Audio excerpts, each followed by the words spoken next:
अस्सलाम वालेकुम students, psychological testing and measurement का क्विज नंबर 2 हम स्टार्ट करने लगे हैं। क्वेश्चन नंबर 1 है, relationship between two variables is indicated by. इसको इंडिकेट करता है, जब टू वेरिएबल्स को आपस में इंडिकेट करता है ना वेरिएबल्स, वो है कोएफिशिएंट्स। ठीक है, बाकी वेरिएंस, कांस्टेंट, रिग्रेशन ये भी वैलिड है, बट इनका क्या काम है ये बताती हूँ मैं आपको। वेरिएंस जो है वो मीर करता है कि डाटा पॉइंट जो है सिंगल का मीन जो है वो कितना फैला हुआ है। ठीक है, कितना फैला हुआ है उसका। कांस्टेंट जो है फिक्स वैल्यू होती है, हम छोटे होते से पढ़ते हैं ये चीज। ठीक है, रिलेशनशिप नहीं बताती है, इसलिए बिल्कुल ही गलत है।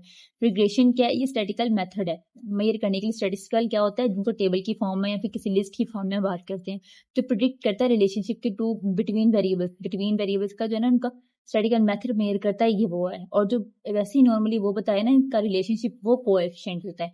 ठीक है, ये हमारा इसका आंसर था, कोएफिशिएंट। ठीक है, उसके बाद नेक्स्ट हमारा है, in writing multiple choice questions test developer is used to include incorrect option. अच्छा, वो कह रहे हैं जो राइटिंग मल्टीप्लाई क्वेश्चंस है ना, मतलब कि क्वेश्चन के मल्टीप्लाई जो से एक से ज्यादा एमसीक्यूज देते हैं ना ऑप्शन, जिस तरह ये देखो 4 इनकी ऑप्शन दिए हुए हैं, इसका आंसर जो है ना डिस्ट्रक्टर है। ठीक है, इसको डिस्ट्रक्टर कहते हैं, मैं बताती हूँ आपको। बट जो जो एक्स्ट्रा है ना वो डिस्ट्रक्टर्स होते हैं, जो गलत आंसर दिए होती हैं, मिलते डिस्ट्रैक्ट करने के लिए विद्या को दिए होते हैं। क्वेश्चन का जो आंसर होते हैं, 4 ऑप्शन देते हैं एमसीक्यूज के, उन 4 में से जो एक होता है ना वो ठीक होता है। बाकी जो 3 है ना, अगर मिल रहे हैं, जैसे कि ये एग्जांपल लेते हैं, ये पीछे वाली, सॉरी, ये जो वेरिएंस, कांस्टेंट और रिग्रेशन, ये डिस्ट्रक्टर्स नहीं है। क्यों?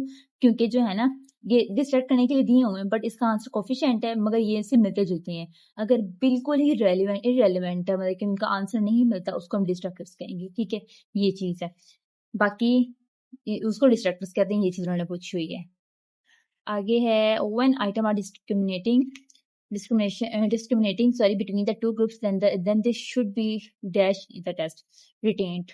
अच्छा, अब मैं बताती हूँ इम्प्रूव क्या होता है। इम्प्रूव में उसको टेस्ट को बेहतर करने के लिए, और रिटेन और डिलीटेड में डिलीट करना। डिलीट और डिस्कार्टेड का मतलब होता है डिलीट, इन दोनों को खत्म कर देना परमानेंटली। और रिटेन का मतलब होता है टेस्ट में रखना। मेरी बात सुने, दो में हमारे पास ग्रुप है, एक ग्रुप बेहतर है, एक ज्यादा बेहतर है। जो ग्रुप नॉर्मली है, ठीक है, बेहतर है, ठीक है, उसको हम रख लेंगे, संभाल लेंगे, उसको रिटेन कर लेंगे। और जो ज्यादा बेहतर है ना उसको हम यूज कर लेंगे, और जो कम बेहतर है ना उसको रख लेंगे, ताकि जब उसकी कंपेयर के लिए काम यूज के लिए जरूरत पड़े हमें, या फिर वैसे अगर वो भी ना ग्रुप चले तो ये वाला ग्रुप चले, तो ये चीज होती है रिटेन के लिए, रखने के लिए। ठीक है, कीप और डिलीट का मतलब, और डिस्कार्टेड का मतलब होता है कि बिल्कुल खत्म कर देना। इम्प्रूव का मतलब होता है बेटर कर देना। ठीक है, अब RXY स्टैंड फॉर, अच्छा, कोफिशिएंट ऑफ वैलिडिटी। ये कोफिशिएंट वैलिडिटी है। क्यों?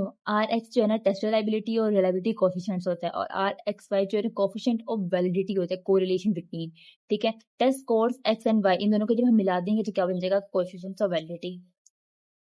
इसके बाद dash test are one of those test whose reliability deserves extra concern and care. जो एक्स्ट्रा मीन हमारी पूरी बुक की प्रोजेक्टिव टेस्ट के बारे में है, हाउस 3%, जो कि हमारा का टेस्ट ही हाउस 3% है, तो ये कंसर्न करता है प्रोजेक्टिव टेस्ट के। पावर स्पीड ही डिस्ट्रक्टेड था। ठीक है, प्रोजेक्टिव।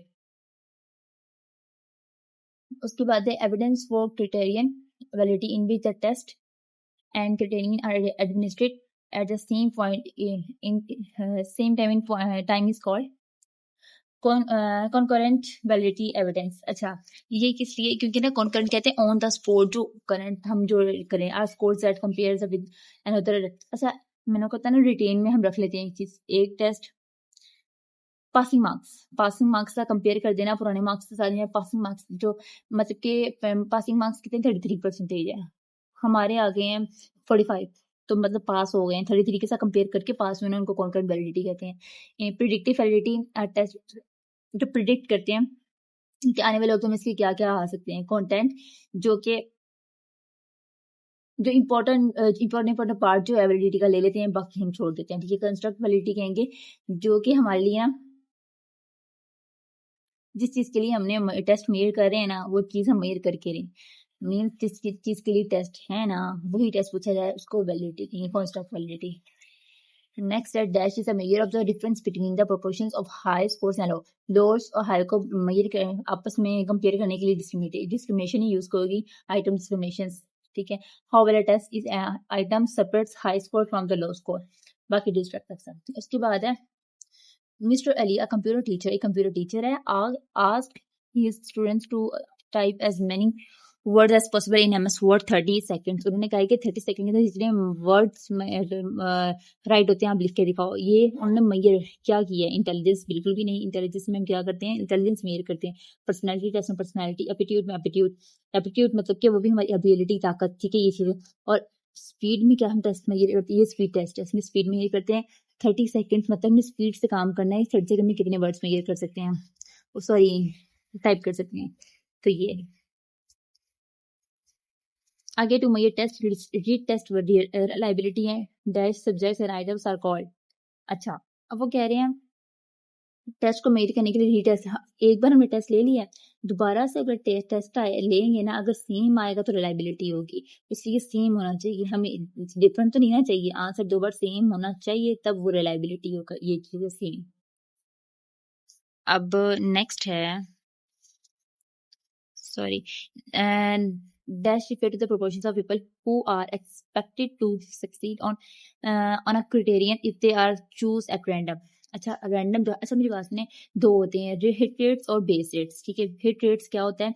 जो हम टेस्ट लेने के बाद हम देखते हैं कि क्या रिजल्ट है. बेस रेट जो हम अंदाजा लगाते हैं इसका ये टेस्ट आ सकता है, अंदाजे लगा रहे हैं without the actual proportion of people in the group who have conditions you are testing for, जिसके लिए हम मेजर कर रहे हैं और बस हम अंदाजा लगाते हैं. इनकरेक्ट जो हमारा हिट रेट करेक्ट है. बाकी जो है ना वो जरूरी नहीं होते कि सिलेक्टेड रेस और फिक्स्ड रेस जरूरी नहीं था. इसलिए मैंने आपको दो की डेफिनेशन दी. The proportions of test predictions are data correct. ठीक है, ये हमारा था साइकोलॉजिकल टेस्टिंग एंड मेजरमेंट का क्विज नंबर 2, जो फाइनल टर्म के लिए बहुत इंपॉर्टेंट है.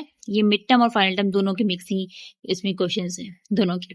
ठीक है, और अच्छे से प्रिपेयर करना, स्पेशली फाइनल टर्म में बहुत इंपॉर्टेंट है कि आप प्रिपेयर करके जाना. एक बार ये देख लिया करें, क्विजेस वगैरह की फाइल जो अपलोड कर देती हूँ मैं. उसके अलावा और जो मिड टर्म फाइनल टर्म की जो प्रिपरेशन है एमसीक्यूज और दूसरी, वो भी आप देख लिया करें, इंपॉर्टेंट होता है ये.